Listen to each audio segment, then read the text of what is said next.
This week's MindEspresso, which are 3 to 5 minute mind hacks from thought leaders that I've interviewed or have read about, is from Dr. Dweck and her book Mindset, where she looks at people who had a growth mindset versus people who have a fixed mindset. Now, someone who has a growth mindset believes that intellect and personality and your morals can constantly be improved. Someone who has a fixed mindset believes that that's all they got, and so they're always in defensive mode because they've got to defend their intelligence, defend their personality, defend their morals. Right now, our story is going to start up in Seattle, where a student of Dr. Dweck's had taken the growth mindset work to an Indian reservation.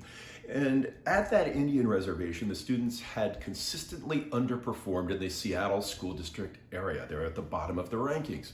And she introduced growth mindset, and she said, every day my message to students was, we are going to grow your brain for 6 hours. Not that you're going to learn X or you need to perform Y, but that we're going to grow your brain for 6 hours every day. And she put together a curriculum around this, and in less than 2 years, they went from the bottom end of scoring to the top end of scoring. Now, she didn't tell them she wanted them to score high. She told them she wanted them to consistently grow their brains, and she gave them activities that showed that constant progress. So why does this happen? Well, Dr. Dweck has shown in doing brain scans that when someone with a growth mentality is confronted with a challenge, their brain lights up, new pathways and new connections form. The brain literally and figuratively grows bigger. Now, contrast that to a fixed mentality person. When they are faced with a challenge, the brain shuts down and it atrophies. And so it was no surprise to Dr. Dweck, who has shown in study after study that growth mindset children outperform fixed mindset children regardless of income levels. But there are a couple other things to consider here. When you have a growth mindset, you are more resilient. You naturally want to grow, and you're naturally appreciative of the world around you because everything is an opportunity to grow. When you have a fixed mindset, we introduce a lot of anxiety because you believe your intelligence level can only be so much. You're constantly rating yourself as either good or not good.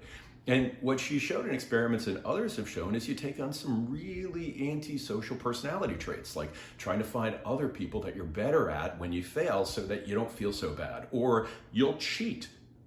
Students who said that they fell below a certain example said they're much more likely to cheat next time, or they're just going to avoid it altogether. What Dr. Dweck explained is that we don't want to praise children for being clever. That actually sets a bar by which now they're going to try to measure themselves by, and every time the world tells them they're not clever, they're going to suffer from self-esteem issues. And what she found is that children had lower self-esteem but higher self-image. In other words, they expected themselves to be better, and so they were always putting on a show. Right? And always feeling they had to push out there this defense of themselves so they didn't feel bad about themselves. Well, children who had a growth mentality were praised for three things. They were praised for effort, continuing strategies, trying different ways to get in, and progress. And those children responded to challenges with excitement. They were appreciative of others' works. And they generally had a much more positive disposition and wanted to learn more. Now, lest you think this is all about children, let's move our story. Now we're going to go from Seattle to Redmond, where we have the story of Microsoft, which at one point was the most valuable company in the world, and then it started to decline relative to its peers. And when they looked at the culture, what they found is they had a culture of know-it-alls, really smart people, but highly competitive and defensive. And they wanted a company of learn-it-alls. Those with the growth mindset. So they actually brought in Dr. Dweck, and they brought her growth mindset mentality up to Microsoft.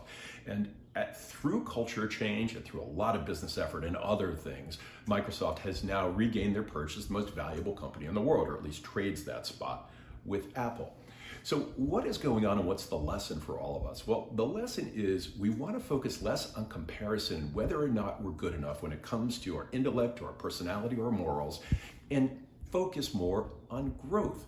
What can I learn, and am I progressing? So as you think about your day or you think about your week, think about the challenges that lie in front of you.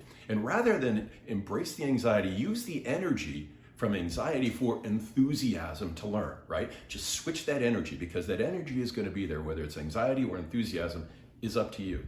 Look at your challenges and try to understand, where can I grow, what can I learn, and what will progress look like?